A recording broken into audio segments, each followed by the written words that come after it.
नमस्कार सभी साथियों का स्वागत है आपके अपने प्लेटफॉर्म माइंड मैप पर। कंप्यूटर के नोट्स आप सभी को अगले 1 घंटे में 55 मिनट में कराऊंगा, ज्यादा नहीं है, टेंशन नहीं लेने किसी भी तरह की। कम से कम कंसेप्ट क्लियर होगा तो 5 में से 4, 5 में से 5 सही कर लोगे तो लगभग जो 8 से 10 नंबर का कंटेंट आएगा वो इसी क्लास के अंदर क्लियर हो जाएगा। आज से लेकर 5 दिन बाकी है, अभी तो 5 दिन बाकी है। महाभारत जैसा बड़ा युद्ध भी आपके 18 दिन में कंप्लीट हो गया था, तो ये तो छोटा सा एग्जाम है, आराम से पार कर लोगे 5 दिन के अंदर। सिलेबस की बात करें, छोटा सा सिलेबस है, एकदम छोटा सा सिलेबस है। कंप्यूटर सिस्टम का अवलोकन है, सिस्टम है जो कंप्यूटर का, उसका अवलोकन है, जिसमें आप हार्डवेयर डिवाइसेस जो हमारे जो चूहा वगैरह है ना, ये हाँ आजकल तो ये देखो वायरलेस चूहा आने लग गया, ठीक है, वायरलेस डिवाइसेस हार्डवेयर वाली, ये सब हार्डवेयर में आएगी, इन सब के ऊपर बात करेंगे। और दूसरी बात है यहाँ पर आपके हार्डवेयर डिवाइसेस, उसके बाद सॉफ्टवेयर में बात करेंगे। सॉफ्टवेयर में OS operating system, operating system से सीधा सीधा प्रश्न आ गया, पटवारी में कोई कठिन प्रश्न नहीं आया था, है ना, उसके टाइप आ गए थे। एप्लीकेशन सॉफ्टवेयर ये हम पढ़ेंगे। फिर कार्यालय अनुप्रयोग के लिए, ऑफिस में इस्तेमाल के लिए आप क्या करोगे, देखो ऑफिस में वर्ड का और एक्सेल का इस्तेमाल किया जाता है। वर्ड वगैरह के अंदर फाइल बनाई जाती है, ये जो है ना पीपीटी वगैरह ना, तुम्हारे क्लास से पहले हमारे टाइपिस्ट है वो वर्ड में टाइप करते हैं इसको, है ना। एक्सेल वगैरह हो गया, एक्सेल में क्या होता है कि डाटा वगैरह स्टोर किया जाता है, डाटा की फाइलें वगैरह, वो जो सारणी वगैरह बनाई जाती है एक्सेल के अंदर, और एमएस एक्सेल। फिर पावर पॉइंट एमएस, ये से पावर पॉइंट प्रेजेंटेशन कहते हैं पीपीटी। और फिर इंटरनेट आ जाएगा, तो इंटरनेट है, एमएस एक्सेल, वर्ड वगैरह, हार्डवेयर डिवाइस है, ओएस है, उससे ज्यादा कुछ भी नहीं है, उससे ज्यादा कुछ है ही नहीं। कंप्यूटर का जो इंट्रोडक्शन वो भी नहीं है। तो आइए स्टार्ट करते हैं सबसे पहले, और सिलेबस के अकॉर्डिंग बात करूंगा, एकदम टू द पॉइंट। फोन को सामने रखना है और 55 मिनट मुझे सुनना है, मैं सब कुछ याद करवा दूंगा, ठीक है। तो मेरे सभी साथियों का स्वागत है। कह दीजिए एग्जाम से कि मिट जाऊं तेरी धमक से, मैं वो साज नहीं और छोड़ दूं डर के मैदान, मैं वो बाज नहीं। कंप्यूटर में 5 में से 5 सही करके आओगे, है ना, कसम है तुम लोगों को मेरी। आगे देखो भाई, इसलिए कसम दिलानी पड़ती है कि तुम लोग थोड़ा एकाग्रता बढ़ा लो, 2 नंबर बढ़ जाए। हार्डवेयर की बात करें, अभी मैंने चूहा दिखाया था वो हार्डवेयर है। बाहर जितना भी दिखाई दे रहा है बाहर से हार्डवेयर है, मॉनिटर है, जो आपका सीपीयू का ढांचा वगैरह है, वो सब चीजें आपकी क्या है, हार्डवेयर डिवाइसेज है, जिसमें आपकी स्क्रीन है, मॉनिटर है, सीपीयू है, स्पीकर है। जो जो हमारे आंखों से हमें बाहर से दिख रहा है वो हार्डवेयर है। कंप्यूटर में प्रयोग होने वाले सभी यंत्र हैं, वो भौतिक इलेक्ट्रॉनिक उपकरण है, वो हार्डवेयर है, जिसमें आपको दिख गया सामने, कोई पढ़ाने की बात है ही नहीं, इसके अंदर कोई बढ़ाने की बात है ही नहीं, हार्डवेयर है गुरुजी, हार्ड है, हार्डवेयर बाहर की चीज। दूसरी बात है कंप्यूटर असेंबलिंग।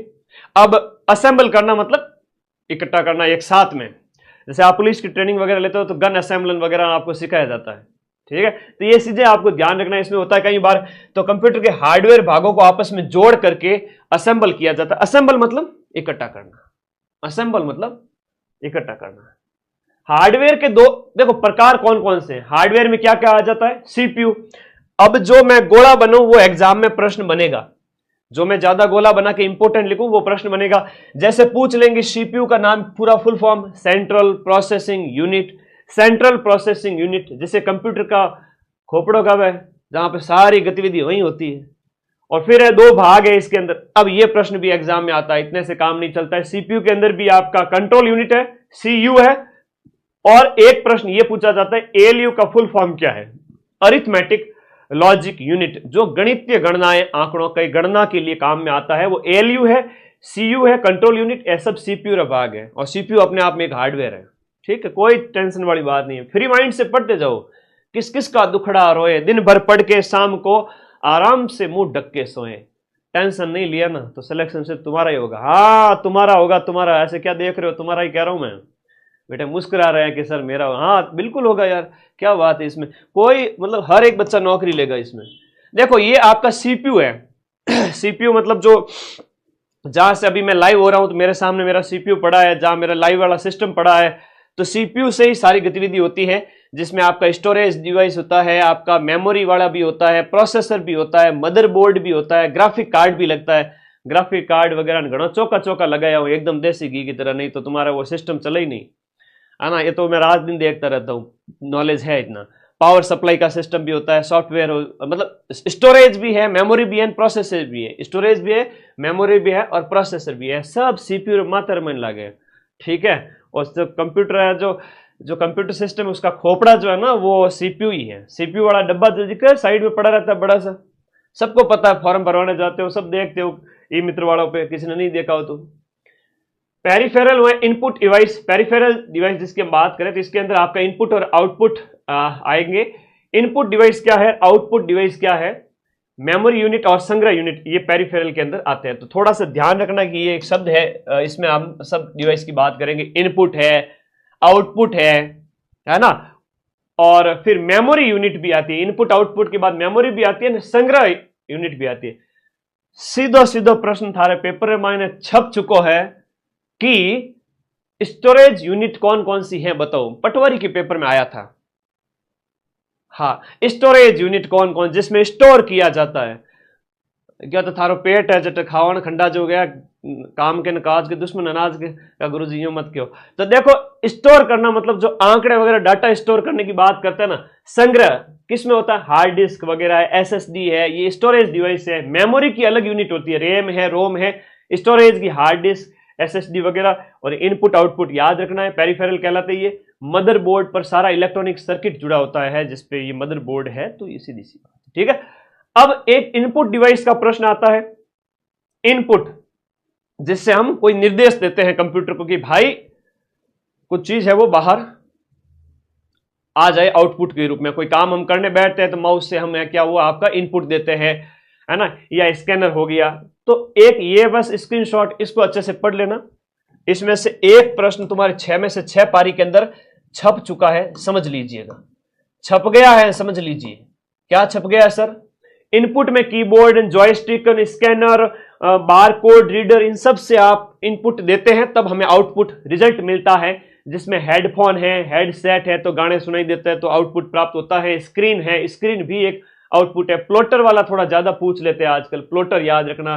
प्रिंटर वगैरह हो गया, प्रिंटर एक आउटपुट डिवाइस है ना, आउटपुट देता है, रिजल्ट देता है। ये जो गोले के अंदर है ना, ये इनपुट और आउटपुट दोनों है।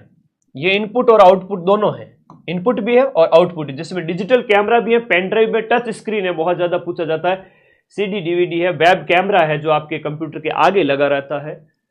तो सीधा सा एक प्रश्न तो ये छप चुका है। और स्टार्टिंग वाले जो प्रश्न थे जिसमें हमने बात की थी हार्डवेयर की हम बात की थी कि भाई आपका हार्डवेयर का उदाहरण कौन सा नहीं है, ऐसे पूछेंगे। तो जो बाहर से दिख रहा है वो तो है, और अंदर से कोई आपको कह देगा ऑपरेटिंग सिस्टम वगैरह, तो वो हार्डवेयर नहीं है, वो सॉफ्टवेयर हो जाते हैं, वो अंदर की बात है। तो थोड़ा समझना इस बात को, समझ गए ना। हाँ, तो उसके बाद में इनपुट और आउटपुट के बाद सीधा आगे चलता हूं। यहां पर काफी चीजें लिखी हुई है कि भाई इनपुट आउटपुट क्या क्या है। आउटपुट में जहां हमें परिणाम देखने को मिलता है, रिजल्ट देखने को मिलता है, प्रिंटर, स्पीकर, मॉनिटर, सारी की सारी। सीपीयू की बात करें तो केंद्रीय प्रक्रिया इकाई यानी सेंट्रल प्रोसेसिंग यूनिट है। सारी की सारी प्रक्रिया यहीं पर संपन्न होती है। कंप्यूटर में आप कोई भी काम करते हो तो उसी से प्रोसेस होता है। निर्देशों का निष्पादन है ना, एग्जीक्यूशन, कंट्रोल एंड कैलकुलेशन, निष्पादन, नियंत्रण और कंट्रोल वाला होता है। देखो सीपीयू के मुख्य भाग, एक तो कंट्रोल इकाई हो गई, और मुख्य काम है इसका मेमोरी और डाटा निर्देशों को लेना और गणना करना। एएलयू जो एक अंक गणितीय गणनाओं के लिए हम बात करें तो उसके लिए एएलयू होता है, ये भी आपका सीपीयू का पार्ट है। ठीक है, ज्यादा टेंशन नहीं लेनी इसमें, है ना, बहुत आराम से पढ़ो कि सीपीयू में एएलयू होता है। ठीक है, इसमें एक्यूमुलेटर और रजिस्टर का उपयोग करता है। मेमोरी स्टोरेज के अंदर हम बात करें तो स्थायी और अस्थायी। सीपीयू के अंदर एक तो परमानेंट मेमोरी होती है, एक है ना, और एक स्थायी भी होती है, एक अस्थायी भी होती है। 2 प्रकार की मेमोरी है, आराम से समझते जाइए। प्राथमिक कौन सी है, द्वितीय कौन सी है, स्थायी कौन सी है, अस्थायी कौन सी है। माइक्रो प्रोसेसर भी बनाए गए थे। हम बात करें तो इंटेल है, वो 4004 1970 में पहली बार बना था, और वर्तमान में और भी कई सारे माइक्रो प्रोसेसर बन चुके हैं जो सीपीयू में लगते हैं। मेमोरी की बात करें, एक प्रश्न आपके 100% यहां से पूछा जाएगा, मेमोरी के आपके टाइप से संबंधित है। मेमोरी के टाइप से संबंधित प्रश्न पूछा जाएगा कि मेन मेमोरी कौन सी है, मुख्य मेमोरी कौन सी है, प्राथमिक मेमोरी कौन सी है, या हम इसे कहें कि आपकी अस्थायी मेमोरी कौन सी है, या आपका वॉलेटाइल मेमोरी कौन सी है। ये इतने शब्द आते हैं सर, इतने आते हैं क्या, वॉलेटाइल, वॉलेटाइल जो डाटा है वो मिट जाता है। कंप्यूटर बंद होने पर जो डाटा मिट जाए, पढ़ना और लिखना दोनों इसमें संभव होता है। वॉलेटाइल है, अस्थायी है, प्राथमिक है, और ये रैम है, random access memory. Random access memory, computer बंद हो गया, डाटा खत्म। लेकिन रोम है वो आपका केवल पढ़ने योग्य मेमोरी, रीड ओनली मेमोरी। इसका कई बार है ना सीधा सीधा फुल फॉर्म पूछ लेते हैं। रैम और रोम का पूरा नाम क्या है, एक प्रश्न ये हो गया। अब हम रोम की बात करें तो ये एक स्थायी मेमोरी है, नॉन वॉलेटाइल है। कंप्यूटर अगर बंद भी हो जाए तो ये आपके डाटा है वो इसके जैसे मिटता नहीं है, स्थायी रहता है, इसलिए इसका नाम स्थायी मेमोरी है। कंप्यूटर के अंदर ये बायोस का पूरा नाम पूछते हैं, है ना। ये बायोस क्या है, basic input output system, BIOS. BIOS आपके रोम के तहत कंप्यूटर के बायोस और बूटिंग के लिए आपका रोम की जरूरत पड़ती है। और बायोस वाला प्रश्न एग्जाम में पूछा जा चुका है कि भाई बायोस का फुल फॉर्म क्या है, input output system, basic input output system. ठीक है, ओके। उसके बाद रोम के प्रकार है, जैसे पी रोम है तो प्रोग्रामेबल रोम होते हैं, एक बार लिख है ना, इसे सिर्फ एक बार लिखा जा सकता है। ईपी रोम की बात करें तो ये इरेजेबल प्रोग्रामेबल रोम है, जो विशेष उपकरण से मिटाई जा सकती है और वापस से लिखी भी जा सकती है। तो पी रोम, ईपी रोम, और डबल ईपी रोम जो इलेक्ट्रिकली इरेजेबल यानी कि इलेक्ट्रॉनिक उपकरण से है उससे मिटाई जा सकती है। तो ये आपके इसके रोम के टाइप हैं। ठीक है, तो रोम के टाइप बताए गए हैं यहां पर, मैंने बताए थे रोम के टाइप। बाहरी मेमोरी की बात करें, एक्सटर्नल या सेकेंडरी मेमोरी, जिससे प्रश्न जो परीक्षा में जो आता है वो है द्वितीयक मेमोरी कौन सी है। द्वितीयक, स्थायी, अस्थायी, volatile, non volatile, RAM ROM के अंदर देख लिया। लेकिन दूसरा प्रश्न ये बनेगा कि बाहरी मेमोरी कौन सी है जो है आपकी एक्सटर्नल और या सेकेंडरी या द्वितीयक। तो उसके अंदर आपका हार्ड डिस्क आ जाएगी, यूएसबी। हमारी यूएसबी देखो ये यूएसबी लगी हुई है इसके अंदर, तो ये यूएसबी यहाँ पर लगी हुई है। तो ये यूएसबी अगर नहीं हो ना, तो वैसे तो कंप्यूटर मेरा ये जो है डिजिटल बोर्ड अपने आप में जो है एक क्या है, डिजिटल बोर्ड अपने आप में कंप्यूटर है, ठीक है ना। तो लेकिन फिर भी स्टोर करने के लिए मैं यूएसबी लगाता हूँ। इस यूएसबी को मैं दूसरी जगह कंप्यूटर में भी लगा सकता हूँ। तो सीधी सी बात है, जो आपकी यूएसबी है, ये लिखा हुआ है ना यूएसबी, तो यूएसबी ड्राइव, सीडी, डीवीडी, ये हार्ड डिस्क सब बाहरी है ना, ये सेकेंडरी हो जाती है, द्वितीयक हो जाती है। अब इसमें प्रकार है, मैग्नेटिक के अंदर हार्ड डिस्क फ्लॉपी आती है और ऑप्टिकल के अंदर सीडी डीवीडी आती है। कंप्यूटर बंद होने पर भी इसमें डाटा है वो स्टोर रहता है। तो डाटा को स्टोर करने के लिए, परमानेंट स्टोर करने के लिए सेकेंडरी डिवाइसेस होती है। अब सीधी सी बातें थी, समझ में आई गई होगी। और मेरे प्यारे साथी, अगला जो है वो मेमोरी यूनिट्स का है। एक प्रश्न 5 में से मेमोरी यूनिट का आपके पेपर में छप चुका है। मुझे बताओ सबसे छोटी इकाई कौन सी है, स्टार्टिंग की 3 सबसे छोटी इकाई,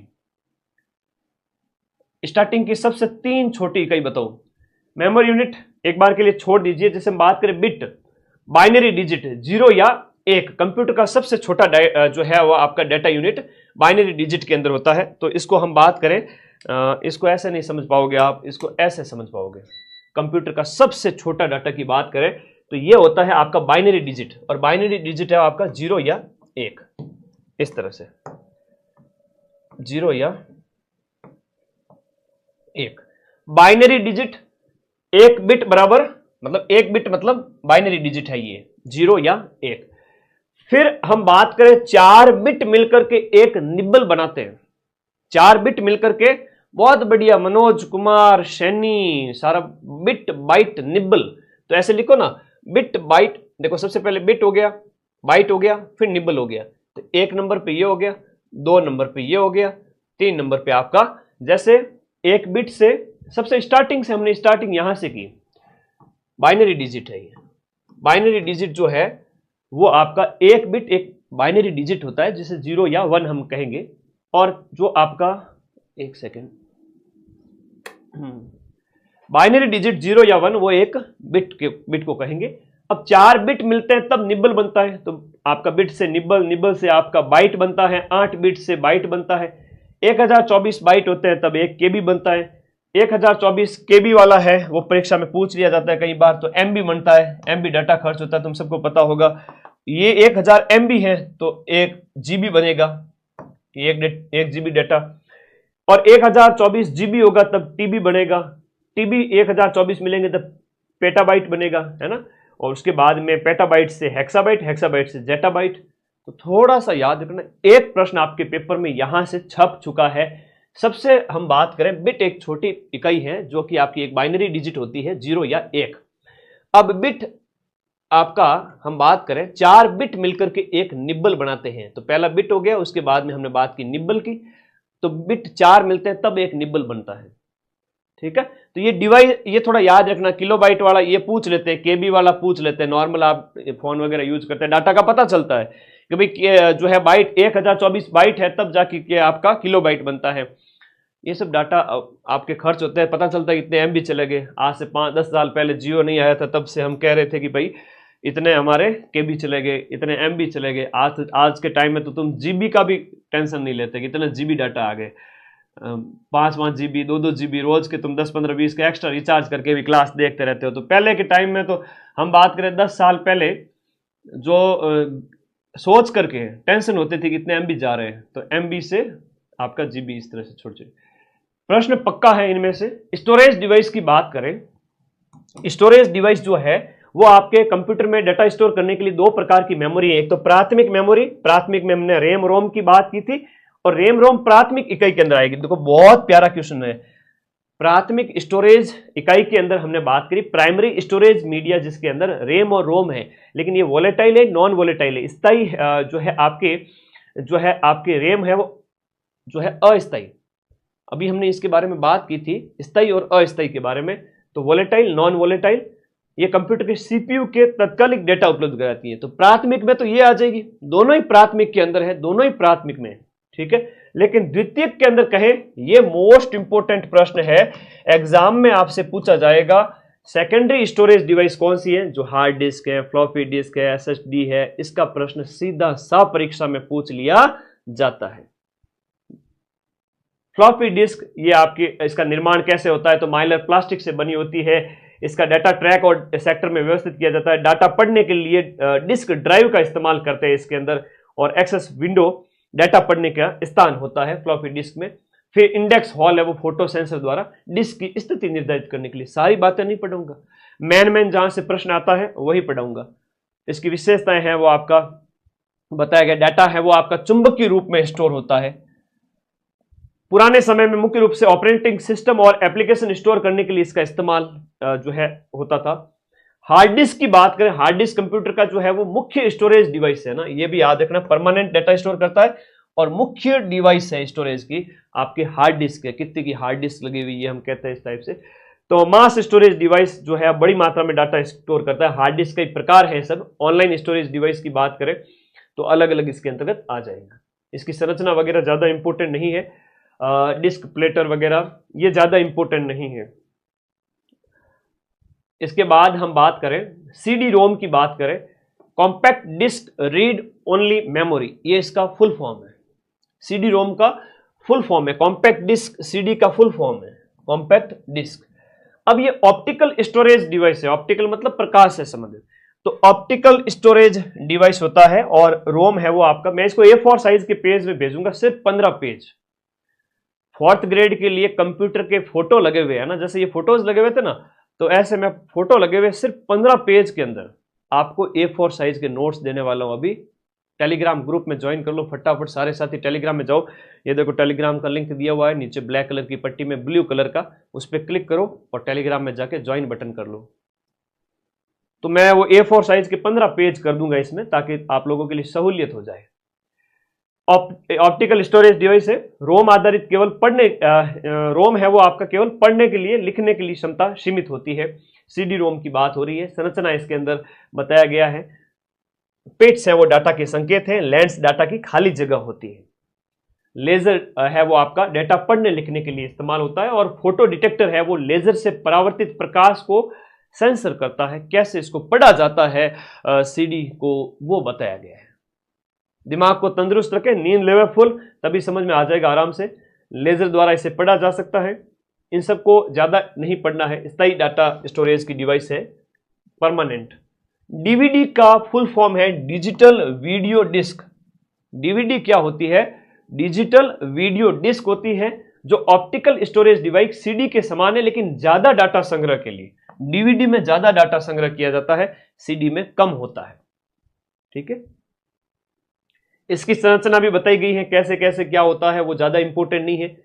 इसके लिए क्या होता है कि डीवीडी में डाटा पढ़ना और लिखना दोनों ही संभव है।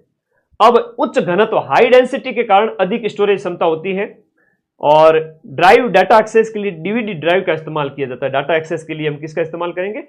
डीवीडी ड्राइव का इस्तेमाल करेंगे। इसको लेजर और फोटो डिटेक्टर से पढ़ा जा सकता है डीवीडी को। फ्लैश या पेन ड्राइव की अगर हम बात करें, पेन ड्राइव एक पोर्टेबल स्टोरेज डिवाइस है। पोर्टेबल का मतलब होता है, जैसे हम बात करते हैं ना, एक जगह से दूसरी जगह ले जाया जा सके। हाँ जी, पोर्टेबल डिवाइसेस, जैसे हम लैपटॉप वगैरह की बात करते हैं ना। ओके, बहुत बढ़िया बहुत बढ़िया। ये आपका पेन ड्राइव अभी मैंने आपको दिखाई थी जो लगी हुई थी, इसे पोर्टेबल कहेंगे। Floppy, hard disk, CD, DVD की तुलना में पोर्टेबल सुविधाजनक होते हैं, जैसे है ना, पावर बंद होने के बाद में डाटा सुरक्षित रहते हैं। आसानी से आप यूएसबी पोर्ट के माध्यम से कंप्यूटर या अन्य डिवाइस से उसको कनेक्ट कर सकते हो। जो मैंने निकाल के आपको दिखाई थी यूएसबी, तो आसानी से उसे आप दूसरी डिवाइस से कनेक्ट कर सकते हो, वो पोर्टेबल डिवाइस होगी। ठीक है, आगे देखो, जिप ड्राइव है वो फ्लॉपी डिस्क जैसी पोर्टेबल मैग्नेटिक स्टोरेज डिवाइस होती है। जिप ड्राइव, ब्लू रे डिस्क जो होती है वो वीडियो, हाई क्वालिटी मीडिया और बड़े सॉफ्टवेयर स्टोर करने के लिए, जैसे ब्लू रे डिस्क जो है वो वीडियो और बड़े जो डाटा स्टोर करने के लिए इसका इस्तेमाल किया जाता है। एक एक लाइन पढ़ लो स्टार्टिंग वाली, उससे ज्यादा नहीं पढ़नी है। इनपुट आउटपुट डिवाइस में ज्यादा मेहनत नहीं करनी है कि भाई इतना भी डीप में, पटवारी में नहीं पूछा तो इसमें क्या ही पूछेंगे। कीबोर्ड क्या होता है, उसमें कौन कौन सी कीज होती है वो बताया गया है, ये की को आपको याद नहीं करना है। ठीक है, ये मैंने ऐसे ही लिख दिया है। टैब मतलब एक स्पेस देने के लिए होता है, एस्केप मतलब मेन्यू से बाहर, पोज वगैरह, ये ज्यादा इंपॉर्टेंट नहीं है। ठीक है, माउस है तो माउस के बारे में हम बात करें तो वही आपका कर्सर जो ब्लिंक होता रहता है, नॉर्मल सी चीज है। मैं इसमें थोड़ा सा यहाँ फास्ट चलूंगा। माउस के अंदर राइट क्लिक, लेफ्ट क्लिक, तो जो है माउस का आपका डबल क्लिक है तो खोलने के लिए कोई भी फाइल या फोल्डर को, नॉर्मल चीजें हैं। जॉयस्टिक क्या होता है, जैसे हम बात करें कोई गेम वैम खेल रहे हो तो आप उसका एक ऊपर से निकला हुआ रहता है हत्था टाइप के, उसको आप जैसे ही इसे इधर उधर मूव करते हो, लेफ्ट राइट आगे पीछे, तो वैसी की वैसी पोजीशन बनती जाती है। तो मूवमेंट के लिए इसका गेम वगैरह में, कंप्यूटर गेम में इस्तेमाल किया जाता है। इनपुट डिवाइस है, तो इनपुट डिवाइस को मैं स्कैनर वगैरह की बात करें, इनपुट डिवाइस है। स्कैन करते आप अपना फॉर्म भरने जाते हो तो आप अपना साइन लिखते हो, तो वो वहां से स्कैन करके सीधा अपलोड कर दिया जाता है, वही स्कैनर है।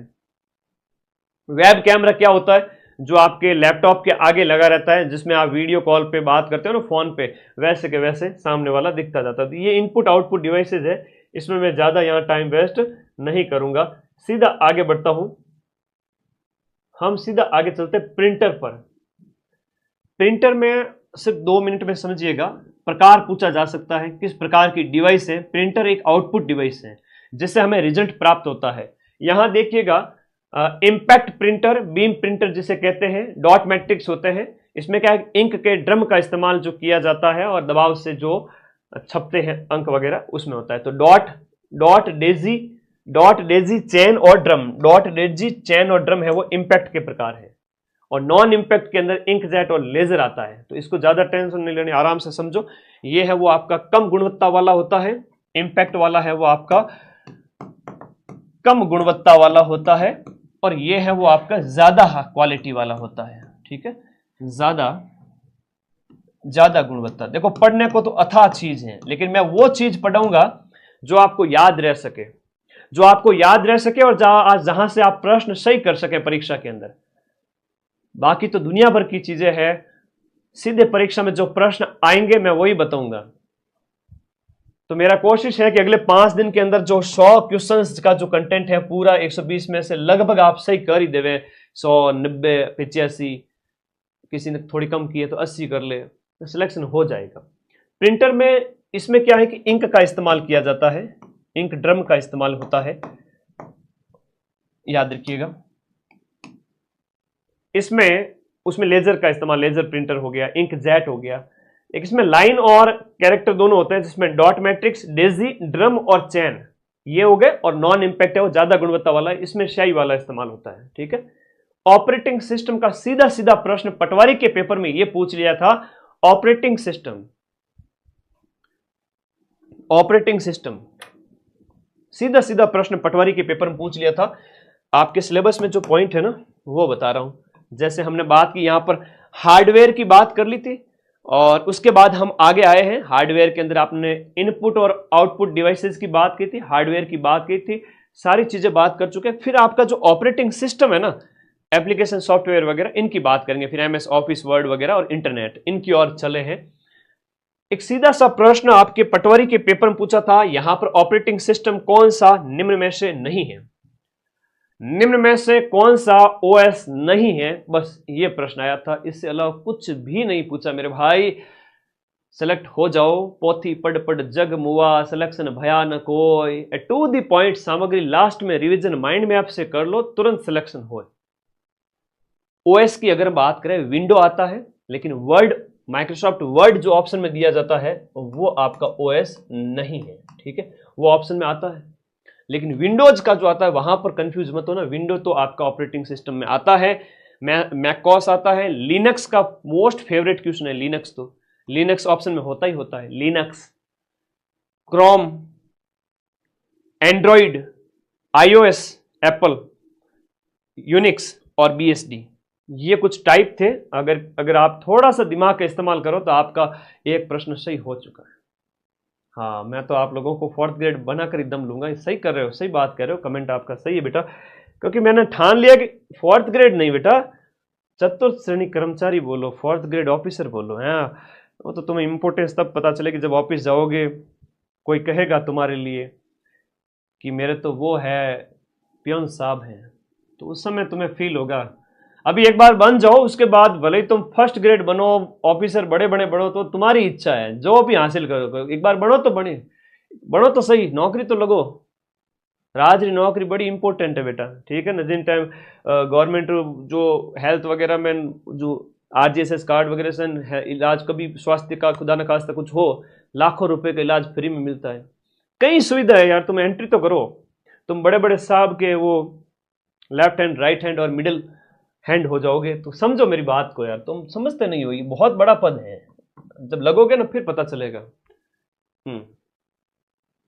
अरे कंप्यूटर 8 से 10 नंबर फिक्स है, चिंता मत करो। 5 से 6, 5 से 7 क्वेश्चन भी पूछ सकते हैं। अधीनस्थ बोर्ड का कोई भरोसा नहीं है। पटवारी में कह रहा था कि इंटरनेशनल करंट नहीं देंगे, सिर्फ नेशनल देंगे, राजस्थान नहीं देंगे। राजस्थान का भर भर के दिया, इस पर भरोसा नहीं कर सकते, ठीक है। इसलिए मैं कह रहा हूं 10 नंबर तो पक्के हैं। ऑपरेटिंग सिस्टम की बात करें तो एक सिस्टम सॉफ्टवेयर है जो कंप्यूटर हार्डवेयर और सॉफ्टवेयर संसाधनों का मैनेजमेंट करता है और उपयोगकर्ता को कंप्यूटर से इंटरेक्ट करने का एक आसान तरीका प्रदान करता है। जो आप जो यूजर है वो कंप्यूटर से कैसे इंटरेक्ट करें। वैसे तो कंप्यूटर का ये डब्बा किसी काम का नहीं है। अगर आपको हार्डवेयर और सॉफ्टवेयर का सही तरीके से मैनेजमेंट करना है तो आपको ऑपरेटिंग सिस्टम उसमें होना ही चाहिए। अगर ऑपरेटिंग सिस्टम इंस्टॉल नहीं है तो वो आपकी कंप्यूटर डब्बा है, किसी काम का ही नहीं है, ठीक है, जरूरत है उसकी। तो ये हार्डवेयर और सॉफ्टवेयर संसाधनों के मैनेजमेंट के लिए एक मीडिएटर की भूमिका निभाता है ओएस ऑपरेटिंग सिस्टम, और एक मध्यस्थ की भूमिका निभाता है। जैसे कि आपके चतुर्थ श्रेणी कर्मचारी है, वो एक ऑपरेटिंग सिस्टम है। बड़े साहब और उनके, समझ जाओ, बिचौलियों के बीच में कि मेरा पियोन साहब आएंगे, सारा काम संभालेंगे, वो इज्जत और रेस्पेक्ट मिलेगी तुम्हें, चिंता मत करो। तो ये ऑपरेटिंग सिस्टम है, हार्डवेयर उपयोगकर्ता के बीच में ऑपरेटिंग सिस्टम है, वो मध्यस्थ है, मीडिएटर का काम करता है। CPU, memory, input output device और संसाधनों को आवंटित करता है जिससे एप्लीकेशन सुचारू रूप से चल सके, ठीक है, आप बढ़िया तरीके से काम कर सके, इसमें ये हेल्प करता है। ओएस कंप्यूटर का मुख्य सॉफ्टवेयर है जो हार्डवेयर और उपयोगकर्ता के बीच पुल का काम करता है, जिसमें विंडो आता है। बहुत इंपॉर्टेंट प्रश्न है, विंडो आपका ऑपरेटिंग सिस्टम है। विंडो क्या है? एक ऑपरेटिंग सिस्टम है। विंडो ऑपरेटिंग सिस्टम है भाई, याद कर लीजिएगा। आज 6,66,000 सब्सक्राइबर हो गए। बच्चा कमेंट कर रहा है 7 लाख कर दो बस फटाफट। जितने साथी जुड़े हुए, मुझे लगता है 2 दिन के अंदर हो ही जाएंगे। खैर ये तो हो जाएंगे, कोई दिक्कत नहीं। विंडो एक ऑपरेटिंग सिस्टम है। लिनक्स मोस्ट इंपोर्टेंट है, दूसरे नंबर पर बार बार पूछा जाता है। मोस्ट है भाई, मोस्ट है ऑपरेटिंग सिस्टम। ओएस के टाइप सीधा सीधा रट लो, स्क्रीनशॉट ले लो और अपना 1 नंबर पक्का कर लो। 1.66 मार्क्स है एक क्वेश्चन का, ठीक है ना। ये ओएस है, ये सब क्या है, ऑपरेटिंग सिस्टम है। विंडो इसमें मोस्ट है, लिनक्स इसमें मोस्ट है, आता ही आता है। पटवारी में पूछा था ये वाला। फोटो खींच लो रे, स्क्रीनशॉट ले लो, मेरा नहीं, इसका मुख्य काम। ओएस क्या करता है, सीपीयू, मेमोरी, स्टोरेज और जो आपके इनपुट आउटपुट डिवाइस का मैनेजमेंट करता है। उपयोगकर्ता interface, graphical user interface, GUI, इसका भी फुल फॉर्म पूछते हैं। और सीयूआई के माध्यम से यूजर इंटरेक्शन करवाता है, फाइल और मेमोरी का मैनेजमेंट करवाता है। आप कहाँ फाइलें सेव करोगे, कई सारी चीजें हैं। फाइल और मेमोरी का मैनेजमेंट, प्रोग्राम का निष्पादन, ये सब ऑपरेटिंग सिस्टम से ही होते हैं। कई काम निष्पादित करता है यूजर इनपुट, और सिंगल यूजर ओएस एक समय में एक उपयोग करता है, मल्टी में कई सारे काम एक साथ करे। तो ओएस और उसके प्रकार वगैरह हमने देख लिए। अब यूजर इंटरफेस के प्रकार है, कई सारा एक प्रश्न जो पूछा जाता है यूजर इंटरफेस के प्रकार वाला, एक ये थोड़ा ज्यादा पूछ लिया जाता है। इसका जो है ना फुल फॉर्म पूछते हैं, जीयूआई का पूरा नाम क्या है, मोस्ट इंपोर्टेंट है यूजर इंटरफेस के प्रकार के अंदर। अच्छा, मैंने आपको 4 आईडी से सब्सक्राइब किया, धन्यवाद भाई, चौकी बात है। बाकी आप लोगों का प्यार है, ये तो दिल से आशीर्वाद मिलता है अदृश्य रूप में। Karma is back. तो जो बच्चा जुड़ा हुआ है दिल से, क्लास ले रहा है और सब्सक्राइब किया, तो बड़ी चौकी बात है। ग्राफिकल यूजर इंटरफेस है वो जीयूआई है, याद करना। यूजर इंटरफेस के प्रकार का एक सीयूआई है, कैरेक्टर यूजर इंटरफेस, जिसमें टेक्स्ट है, कमांड है, टेक्स्ट कमांड है, कम संसाधन तकनीकी ज्ञान आवश्यक होता है। जैसे एमएस डॉस है, जिसमें आपका कम संसाधन और तकनीकी ज्ञान, कम संसाधन तकनीकी ज्ञान की जरूरत। इसमें क्या होता है, ग्राफिकल यूजर इंटरफेस में आइकन और मेन्यू आधारित होता है। इसमें ज्यादा संसाधन और उपयोग करता है अनुकूल। उदाहरण जिसमें इसमें आपके आ जाते हैं, जीयूआई के अंदर आपका विंडो और लिनक्स आ जाते हैं। इसमें एमएस डॉस आता है, थोड़ा याद रखना सीयूआई में क्या आता है, जीयूआई में क्या आता है। तो विशेष जानकारी, ओएस के बिना कंप्यूटर बेकार है, क्योंकि ये एक एप्लीकेशन हार्डवेयर की बीच प्लेटफॉर्म करता है, क्योंकि उसके बिना आप कंप्यूटर इस्तेमाल कर ही नहीं सकते। आप छोटे बच्चे की तरह भले ही चलाओ उसको, है ना, पेंट वगैरह ओपन करके, अलग उसमें भी बहुत, वो भी नहीं चलेगा, कई सारी चीजें हैं। थैंक यू मेरे प्यारे बच्चों, नॉर्मल चीजें हैं। आप लोगों को ये नोट्स सिर्फ आधे घंटे में रिवाइज करने टेलीग्राम पे जाके, और जितने भी नोट्स दे रहे हैं, जितने भी नोट्स आपके पास में, रोज के रोज रिवाइज करके भूल जाओ, रात को सो जाओ, दूसरे दिन वापस उठ करके फिर रिवाइज करो, फिर रात को सो जाओ, 8 घंटे नींद लो, 14 घंटा रिवीजन करो।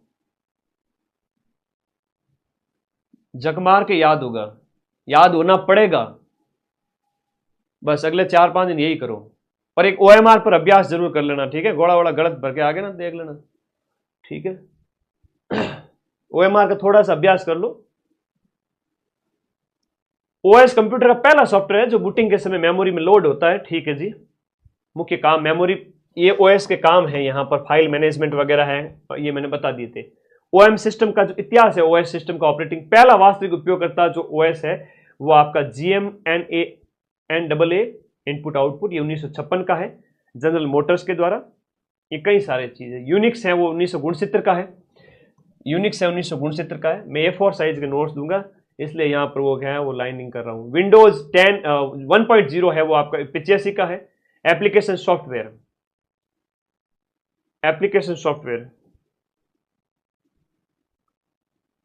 एप्लीकेशन सॉफ्टवेयर की हम बात करें, एप्लीकेशन सॉफ्टवेयर थोड़ा सा ध्यान दीजिएगा। अरे अभी तो खूब टाइम है, इतो टाइम है कि तुम 4th ग्रेड की 2-3 बार तैयारी कर सकते हो। क्या बात कर रहे हो सर, सच्ची बात बता रहा हूं। बस PYQ देख लो, जीके के टेलीग्राम पर पड़े हैं, उससे ज्यादा कुछ नहीं पढ़ना। सारे नोट्स दे चुका हूं गणित के अलावा, गणित की एक क्लास कल लग जाएगी, 175 नंबर का कंटेंट दे चुका हूं। जो टेलीग्राम पे रहेगा वो सदा सदा सुहागन सुहागना रहेगा, ऐसा कहता है ना आशीर्वाद, तो उस तरीके से तुम्हारा सुहाग यही है भाई, 4th ग्रेड। तो टेलीग्राम पे रहोगे तो सदा सुहागे रहोगे, हमेशा अखंड, कभी पग में कांटो ही को नहीं भागे, सारे नोट्स एक साथ। चलो आगे करें बात। एप्लीकेशन सॉफ्टवेयर क्या होता है सर, अभी तक तो आपने हमें ओएस समझाया था, ओएस के प्रकार बता दिए। ओएस के प्रकार अगर आगे तो उठा के पटक देंगे, धोबी पचाड़ देखते ही सही कर देंगे कि हम विंडोज वगैरह है, लिनक्स वगैरह है। हाँ सर वो तो हमें पता है। अब आगे आ जाओ, इधर एप्लीकेशन सॉफ्टवेयर की बात करें तो एप्लीकेशन सॉफ्टवेयर वो प्रोग्राम है जिससे उपयोगकर्ता किसी विशेष काम एप्लीकेशन सॉफ्टवेयर मतलब कोई विशेष दस्तावेज है, गेम खेलना है, वेब ब्राउज करना है, इसके लिए इस्तेमाल करता है। और ये सिस्टम सॉफ्टवेयर पर, ये सिस्टम है वो ओएस पर चलता है। एप्लीकेशन सॉफ्टवेयर ओएस पर चलता है, ऑपरेटिंग सिस्टम नहीं है तो एप्लीकेशन सॉफ्टवेयर नहीं चलेगा, ध्यान रखना, ठीक है। फिर सिस्टम सॉफ्टवेयर से अंतर कितना है कि सिस्टम सॉफ्टवेयर कंप्यूटर को चलाने और हार्डवेयर को नियंत्रित करता है। एप्लीकेशन, देखो सिस्टम सॉफ्टवेयर तो कंप्यूटर चलाने में काम करता है, लेकिन एप्लीकेशन सॉफ्टवेयर है वो उपयोगकर्ता के विशेष काम में मदद करता है। अगर आपको कोई विशेष काम करने हैं कंप्यूटर में तो उसके लिए एप्लीकेशन सॉफ्टवेयर इंस्टॉल होने चाहिए। अगर वो नहीं होंगे तो आप विशेष कोई काम ऑफिशियल है वो नहीं कर पाओगे। और ये तो कंप्यूटर को चलाने के लिए ओएस बहुत जरूरी है। मजा आया ना? हाँ, तो कर दो अपने इस चैनल को सब्सक्राइब, सीधी सीधी बात है। उदाहरण है कि जैसे सिस्टम सॉफ्टवेयर क्या है, एप्लीकेशन सॉफ्टवेयर क्या है। देखो एप्लीकेशन सॉफ्टवेयर तो कोई ऑफिशियल काम वगैरह के लिए, आपको कोई मान लो कोई ऑफिस का काम करने हैं, आपको कोई भी तरह के को काम होता है, फाइल बनाना है, डाटा स्टोर करना है, तो उसके लिए आपको एमएस वर्ड है, एक्सेल है, क्रोम है, और आपका ये वीडियो गेम वगैरह इसमें आ जाएंगे। लेकिन सिस्टम सॉफ्टवेयर में विंडोज, अगर विंडो इंस्टॉल नहीं है, मेरे इस डब्बे के अंदर अगर विंडो इंस्टॉल नहीं है ना, तो ये किसी काम का नहीं है ना, ये किसी काम का नहीं है। विंडोज अगर इंस्टॉल नहीं है ना, किसी काम को नहीं। अगर ये ब्राउजर नहीं है इंस्टॉल, अगर ये ब्राउजर नहीं है तो ये गूगल क्रोम नहीं है तो मेरे किसी काम का नहीं, मैं नेट ही नहीं चला सकता, है ना। ये आपका विंडोज हो गया। यहाँ पर ये भी अपने आप में क्या है, एक ये विंडो है, वरना मैं क्या करूँ इसके बिना, है ना। अगर इसके अंदर अगर आपका सिस्टम सॉफ्टवेयर ही नहीं है तो ये कंप्यूटर किसी काम का नहीं है। और एप्लीकेशन सॉफ्टवेयर कुछ विशेष काम करने के लिए काम में आता है, ठीक है। ओके, धन्यवाद। गणितों की बात है। हाँ, आगे आ जाओ। देखो सब इस्तेमाल जो उपयोग है जो आपके एप्लीकेशन सॉफ्टवेयर के, एप्लीकेशन सॉफ्टवेयर के उपयोग है, जैसे आप कोई डाटा एमएस वर्ड से क्या बनाओगे, आप कोई डॉक्यूमेंट बनाओगे, कोई फाइल बनाओगे। और स्प्रेडशीट एक्सेल है, एक्सेल के अंदर आप कोई कई प्रकार के डाटा है उनकी सारणी बनाओगे, है ना। मनोरंजन के लिए वीडियो गेम खेलेंगे, लकड़ों के लाडे है ना, सारे दिन तो पढ़ाई होती नहीं, बीच में आधा आधा घंटा निकालना पड़ता है 4-6 घंटे के बाद में, जब तपने लग जाए। इंटरनेट है तो वेब ब्राउजर, अब क्रोम एंड फायरवॉक्स वगैरह इसमें इंटरनेट चलाते हैं हम, ये एप्लीकेशन सॉफ्टवेयर के अंदर आ जाते हैं। व्यवसाय यानी आपका इन्वेंट्री मैनेजमेंट एप्लीकेशन सारे इसमें आ जाते हैं एएस के अंदर। एएस के अंदर हम आपको बात करें तो ये सारे अभी तक जो बताए थे वो थे, ठीक है। अब इसमें एमएस वर्ड की बात करते हैं। एप्लीकेशन सॉफ्टवेयर में वक्त को थोड़ा वक्त दीजिए, सारा वक्त बदल जाएगा। एक गंदे पानी की गिलास लीजिए जिसमें पूरा मिट्टी घुली हुई है और आप उसे उस जो है नल के नीचे रख दीजिए, 2 मिनट लगेंगे, पानी साफ उसके अंदर जाता जाएगा और गंदगी हटती जाएगी। गिलास 2 मिनट बाद देखोगे एकदम साफ झक पानी से भर चुकी है। तो वैसे अपने दिमाग को थोड़ा शांत रखना है। एग्जाम हॉल में जब बैठो 5 मिनट बाद में पेपर हाथ में आते ही सब कुछ सेट हो जाएगा और तुम सेलेक्ट हो जाओगे। एमएस वर्ड की बात करें, माइक्रोसॉफ्ट कॉर्पोरेशन द्वारा बनाया गया था एमएस वर्ड। इसका उपयोग जो डॉक्यूमेंट बनाने वगैरह के लिए किया जाता है, ये इस प्रकार से होता है MS word. MS word, MS word ऐसा होता है। और आगे आएगा एक्सेल, उसका भी बताऊंगा मैं आप लोगों को, एक्सेल क्या होता है, कैसा होता है, ठीक है।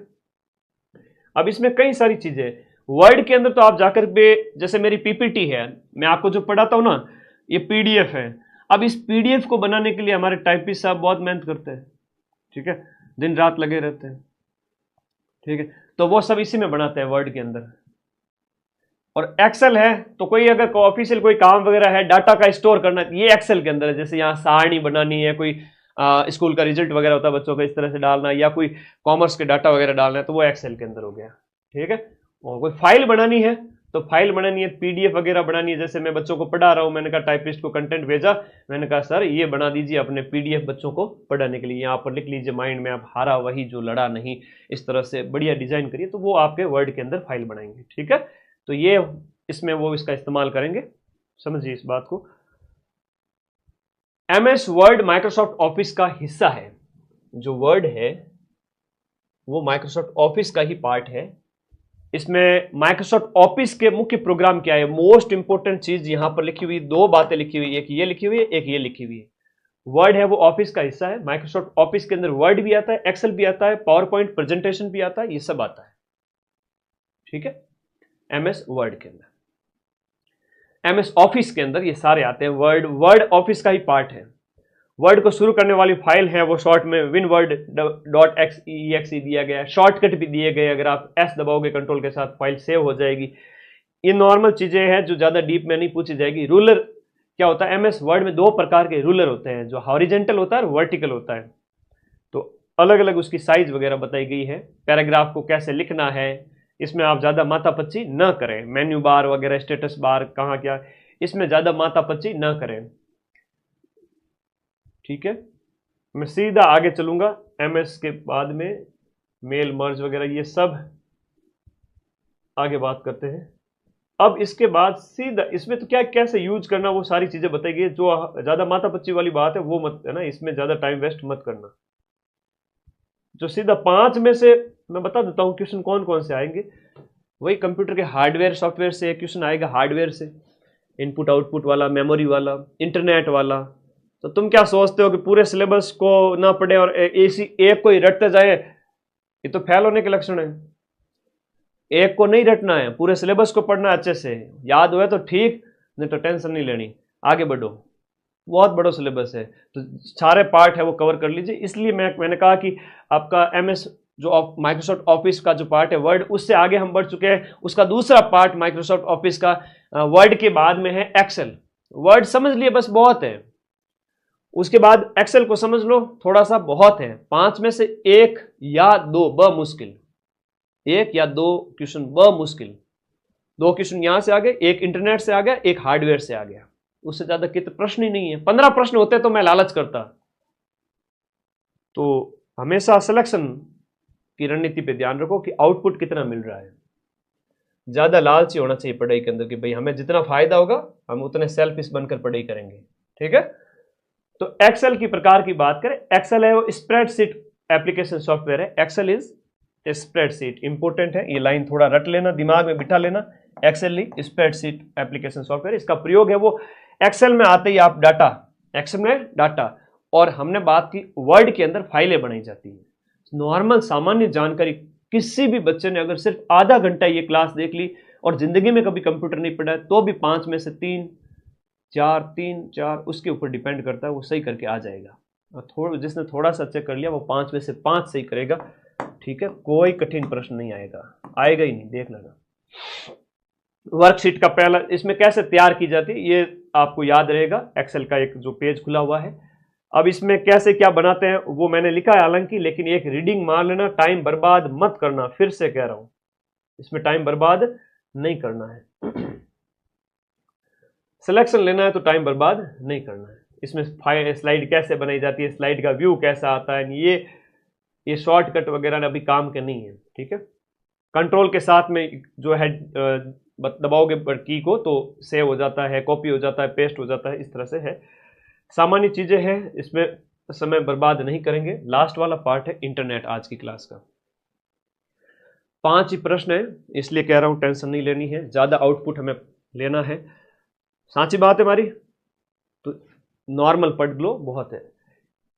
पूरा नाम है इंटरनेट, इंटरनेशनल नेटवर्क विंटन जी सर्फ, इसके द्वारा इसका आविष्कार किया गया। सबसे पहले दुनिया भर में कंप्यूटर नेटवर्क का एक विशाल, जैसे वाइड एरिया नेटवर्क जो हम कहते हैं, वे लेन के बाद लेन मेन वेन जो होता है ना, वेन जो है वो इंटरनेट का एक उदाहरण है ना। विश्व स्तर पर जो है वो आपका वेन है। भारत में बात करें तो 15 अगस्त 1995 को भारत में इंटरनेट की शुरुआत होती है। विदेश VSNL नहीं VSNL, विदेश संचार निगम लिमिटेड, विदेश संचार निगम लिमिटेड VSNL के रूप में भारत में सबसे पहले इंटरनेट आया था 1995 में। तुम जैसे कई बच्चों का तो कहीं की लॉन्चिंग 10 साल बाद में, कहीं की 5 साल बाद में हो सकता है, कुछ 95 से पहले के हो, तो आधों की तो लॉन्चिंग है वो 1995 के बाद में। तो इंटरनेट भारत में तुमसे ज्यादा क्या है, बड़ा है। समझ गए बात को?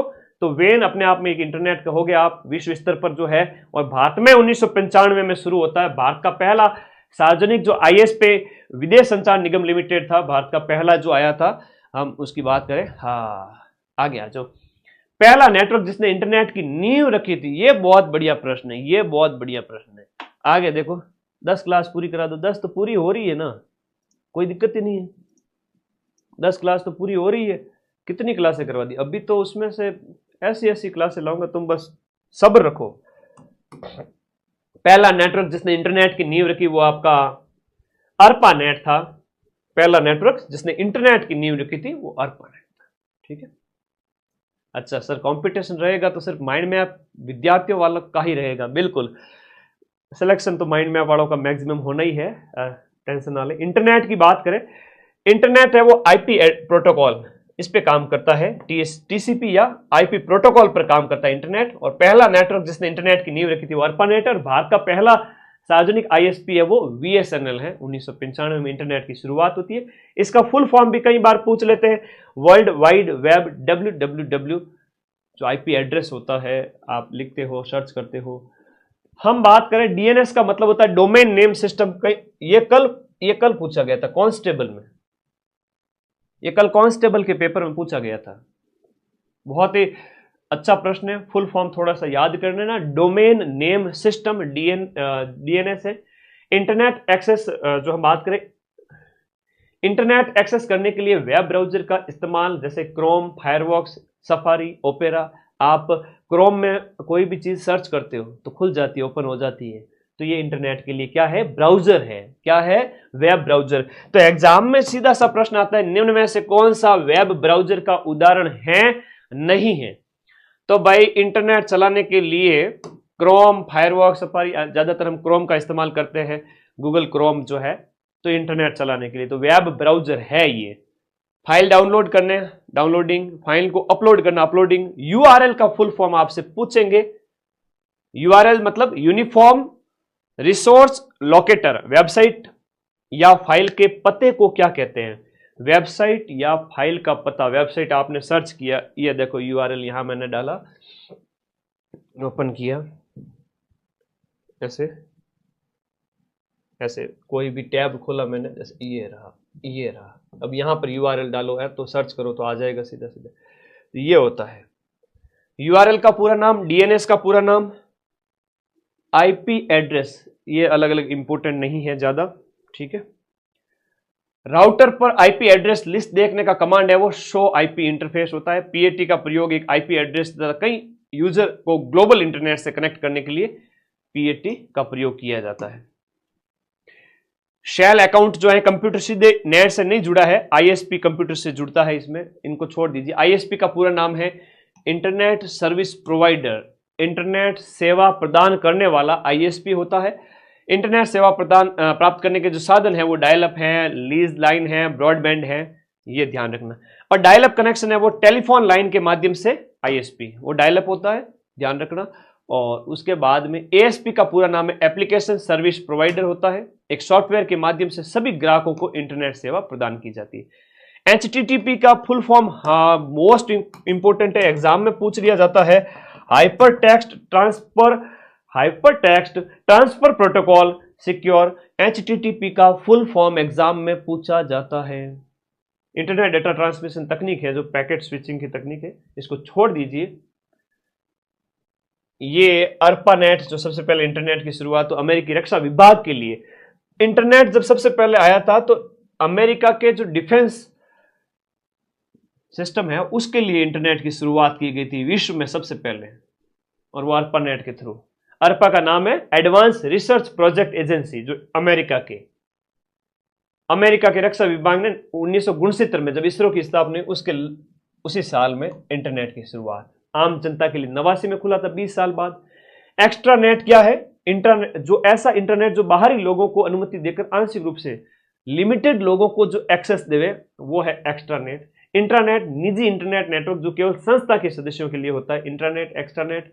वेब ब्राउजर की बात करें तो Mozilla, Firefox, opera, safari, Google Chrome वगैरह ये सब वेब ब्राउजर्स हैं। नाम पूछा जाता है कि निम्न में से कौन सा वेब ब्राउजर नहीं है या वेब ब्राउजर है, नॉर्मल से प्रश्न आ जाते हैं।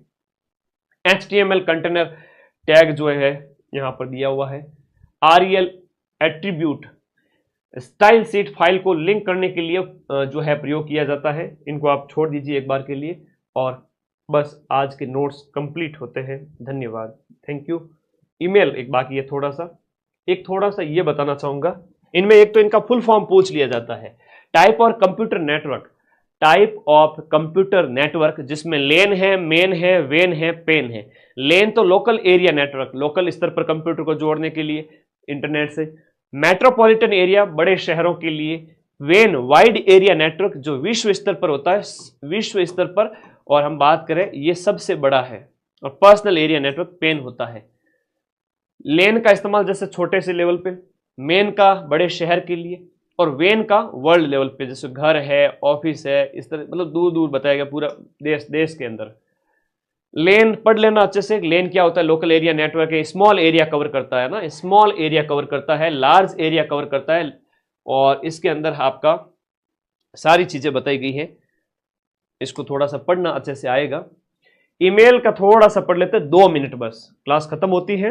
धन्यवाद आप सभी का, आपके लिए अच्छी क्लास मैंने 50 मिनट का जो कहा था उसके अंदर करवा दिए मेरे प्यारे दोस्तों। इसके अलावा कुछ नहीं आएगा, वापस से रिवीजन भी करा दूंगा। इलेक्ट्रॉनिक मेल, ईमेल की हम बात करें, इसका पूरा नाम है, आप संदेश कंप्यूटर से जुड़ करके ऑनलाइन संदेश भेज सकते हो इंटरनेट का सहारा लेकर के। इसमें मोडेम और टेलीफोन लाइन की जरूरत पड़ती है, इंटरनेट कनेक्शन के बिना मेल नहीं जाएगा।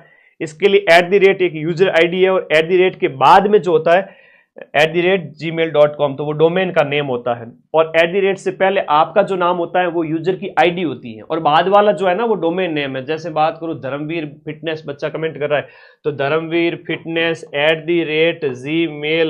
@gmail.com, कॉमर्शियल यूज के लिए .com, गवर्नमेंट यूज के लिए होता है .gov होता है ना, इस तरह से आता है। तो ये लास्ट वाला @ के बाद वाला है वो डोमेन नेम होता है। तो पूछ सकते हैं थोड़ा सा कि ये क्या है, तो ये डोमेन नेम है, लखनऊ का लाडा डोमेन नेम है। सही ईमेल का प्रारूप इस प्रकार है, ईमेल इनबॉक्स में प्राप्त होती है, ठीक है। ईमेल के उपयोग वाला चिन्ह बताया गया है। BCC का पूरा नाम ब्लाइंड कार्बन कॉपी होती है, CC मतलब कार्बन कॉपी। और स्पैम क्या होता है? स्पैम देखो, कई बार मालवेयर, ये भी प्रश्न आता है, मालवेयर और आपका होता है ना, जैसे जो कंप्यूटर वायरस होता है ना, जो अटैक करते हैं पूरे हैकर लोग जो बैठे थे, अपने उस दिन देखा नहीं था, एकदम से लाइव ज्यादा लेके आ गए, 5 मिनट के अंदर डबल ट्रिपल 3 गुना कर दिए थे। ये लोग हैकर लोग होते हैं, ठीक है। तो फर्मवेयर, मॉलवेयर, फर्मवेयर, इस प्रकार से ये वायरस के होते हैं ना, फर्मवेयर, ये वायरस होते हैं, कंप्यूटर वायरस स्पैम होते हैं। जंक ईमेल तो यहाँ अलग है, अलग फॉर्म में है, ये वायरस है, कंप्यूटर वायरस। और मनुष्य को भी वायरस जनित रोग हो जाए तो कभी ठीक नहीं होता, नहीं, ये वायरस भी वैसा ही होता है, वायरस का कोई इलाज नहीं। अटैचमेंट वगैरह देख लेना। मैं पहला ईमेल है वो आपका किसका है, और आविष्कार है वो आपका ईमेल सिस्टम का आविष्कार VA शिवा, ये यहाँ पर बताया गया है ना। वेबसाइट का पहला पेज होम पेज होता है, और ये बैचेज हैं आप सभी के। एक बार बढ़िया फर्स्ट ग्रेड देके आ जाओ, फिर माइंड मैप का ऐप डाउनलोड करना, कोर्स वाली कैटेगरी में जाकर के रीट के बैच है, सेकंड ग्रेड के बैच है, और राजस्थान जीके स्ट्रॉन्ग करना है। ये बुक हर बच्चे की टेबल पर होनी चाहिए, जिसमें अपने राजस्थान की हिस्ट्री, कल्चर, ज्योग्राफी, पॉलिटी सब कुछ है। और कांस्टेबल थानेदार का बैच भी आपके नया स्टार्ट हो चुका है। अपने फोर्थ ग्रेड पेपर के बाद बढ़िया पढ़ लेना। एक तो मैंने ये पढ़ाया था, सिर्फ अभी तक कुछ भी नहीं पढ़ा ना, तो भी पढ़ा देता हूं, सिर्फ 2 मिनट मुझे दे देना। 5 क्वेश्चन कौन कौन से आएंगे बता देता हूं। हार्डवेयर का अर्थ बता दो, फिर आपका हार्डवेयर के मुख्य प्रकार कौन सा है, CPU के टाइप वगैरह, पेरिफेरल यूनिट्स के अंदर क्या क्या आता है, तो ये 4 आ जाएगा। इनपुट आउटपुट के अंदर एक प्रश्न ये आ जाएगा तुम्हारे, स्क्रीनशॉट लेते रहो, है ना। शकल देख रहे हैं मेरी, अरे यहां देखो, मेमोरी के अंदर कौन कौन सी है, मुख्य मेमोरी वगैरह, है ना, ये आ जाएगा। एक ये आ जाएगा, स्टोरेज डिवाइस वाला आएगा। संभावित प्रश्न है, हर पारी में देखने को मिलेंगे, हाँ मिलने पड़ेंगे। ये द्वितीय स्टोरेज के अंदर ये आते हैं, ठीक है। बाकी कुछ भी नहीं है, कुछ भी नहीं है। आगे आ जाओ, ले लिया ना स्क्रीनशॉट, बस कोई टेंशन नहीं लेनी। मैं अभी सिर्फ छोटे से नोट्स भेजूंगा। अभी एक बार के लिए ये वाली फाइल, प्रिंटर का टाइप पूछे तो पूछ ले। ये आपका पूछेंगे ये क्या है, ऑपरेटिंग सिस्टम में, ये सब OS है, ठीक है, ये OS है। आएगा, आना पड़ेगा, पेपर में छपा हुआ है, और मैंने वो चश्मा पहना हुआ है जिससे मुझे सब दिख रहा है पेपर के अंदर का। तो भाई स्क्रीनशॉट लेते रहो, ठीक है ना। सावधानी हटी दुर्घटना घटी। एक्सेल हो गया, MS वर्ड जो है वो ऑफिस का ही भाग है, इसी के अंदर आपका एक्सेल है। और बस हो गया, मामला खत्म।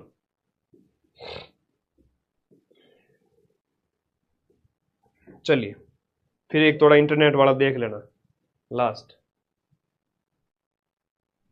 लेन वेन मेन वाला देख लेना थोड़ा सा, ये वाला, ठीक है। बस हो गया, इससे बाहर कुछ नहीं। टाटा बाय बाय, खत्म क्लास आज की। 1 घंटे का कहा था और 1 घंटा मैंने करवा दिया है। अब इससे ज्यादा बच्चे की जान लोगे क्या? आने पड़ेंगे प्रश्न, प्रश्न आने पड़ेंगे, ठीक है। पटवारी मैंने सोच रहा था बहुत हाई लेवल आएगा। बच्चों इतनी तैयारी की, दिन रात एक कर दिया। अच्छी बात है दिन रात एक करना, मेहनत करना आपके अंदर योग्यता डेवलप करता है। एग्जाम में कई बार होता है ना, भले ही सिलेक्शन आपने 2-4 एग्जाम पीछे दिए हो, नहीं हुआ हो, लेकिन वो योग्यता डेवलप हुई, मेहनत करने की काबिलियत विकसित हुई दूसरे बच्चों की तुलना में। तो परीक्षाएं आपके व्यक्तित्व का निर्माण करती है। परीक्षाओं से कभी मत डरो, परीक्षा में शामिल हो, सारे फॉर्म भरो, 4th ग्रेड से लेकर के आईएएस का फॉर्म भरो। तुम लोगों को आईएएस का फॉर्म भी भरना चाहिए। आप लोग आईएएस प्री वाला जो फॉर्म है वो भी भरा करो, आईएएस प्री दे के आया करो। मैं तो कहता हूँ एक सिंगल आपको जो सुटेबल लगे वो सारे एग्जाम दिया करो। अब उससे आपको एक कंपटीशन के लेवल का पता चलता है, आपको जानकारी होती है, बहुत सारी चीजें होती है। एक साल भर में 10 एग्जाम होते हैं, दिया करो। जो एग्जाम से बचेगा उसका सिलेक्शन मुश्किल है, ठीक है। हर साल के मिड में मई जून में प्री होता है, उसके फॉर्म निकलते हैं फरवरी मार्च में, तो भरा करो फॉर्म। आपके ब्रेन का विकास होगा, बढ़िया एक कैंडिडेट बनोगे और जीवन में हमेशा सुखी रहोगे। माँ सरस्वती के पास हो तो हमेशा सुखी रहोगे। नौकरी लगी तो भी सुखी, नौकरी नहीं लगी तो भी सुखी होगे, क्योंकि पढ़ाई कभी बेकार नहीं जाती, ठीक है।